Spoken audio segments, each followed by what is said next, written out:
দেশের মাটি। দেশের মাটি সব রকম চর্চায় গেড়েছে খুঁটি। এরকম ভাবনায় আর নেই কোনো জুটি। গান, কবিতা, কৃষি, জ্ঞান বিজ্ঞান, দেশ মুক্ত মনে রচিত হয়েছে এক পরিবেশ। দেশের মাটির কর্ণধার দীর্ঘ পথ চলার নিয়েছে ভার। জ্ঞান গরিমার প্রদীপ জ্বলবে নির্দ্বিধায় এবার।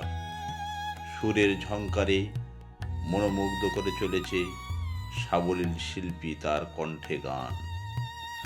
জ্ঞানী গুণীদের মাঝে শুভ সূচনায় ধন্য ধন্য করে সবাই, হৃদয়ে মাঝে জাগায় প্রাণ। সম্মুখ সমরে কবিদের নেই কিছু দেয়ার। ভালো করে ভাবো, বিপ্লবের পশ্চাৎভূমি কার? জানো কি তোমরা, শহীদের রক্তের চেয়ে বিদগ্ধ পণ্ডিতের কলমের কালির মূল্য আরও দামি। অন্তরকে উদ্বেলিত করে বিপ্লবের দ্বারা বইয়ে দেয় কারা? জানে অন্তর্যামী। দেশের জ্ঞান বিজ্ঞান চেতনা নিয়ে যারা গবেষণা করে, তারাই তো দেশের ঐতিহ্য নিয়ে আসে ফিরে।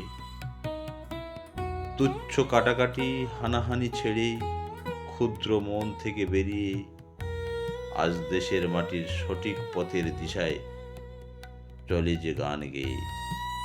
আজ এসেছে সময় জ্ঞানীগুণীদের ভাবনার ফসল তোলার, অশুভ শক্তিকে বিনাশ করতে আর একটা মানব দুর্গা তৈরি করা। যে দুর্গা সমস্ত মানব কল্যাণমুখী কবি, সাহিত্যিক, বিপ্লবী, সমাজ সচেতক, গবেষক, সমাজকর্মী, দেশের দশের হিতাকাঙ্ক্ষীদের আশীর্বাদে তৈরি হবে এক শক্তিশালী প্রবল ঝড়। যে ঝড় অশুভ শক্তিকে বিনাশ করে মির্জাপদদের গঙ্গায় বিসর্জন দিয়ে ধরিত্রীর বুকে পুনরায় আবার নিয়ে আসবে রাজ্য তথা ভারতবর্ষের হিতমর্যাদা। সেই কথা, সেই ভাষা আজ প্রতিধ্বনিত হয়ে চলেছে দেশের মাটির আসরে প্রতিনিয়ত। নমস্কার।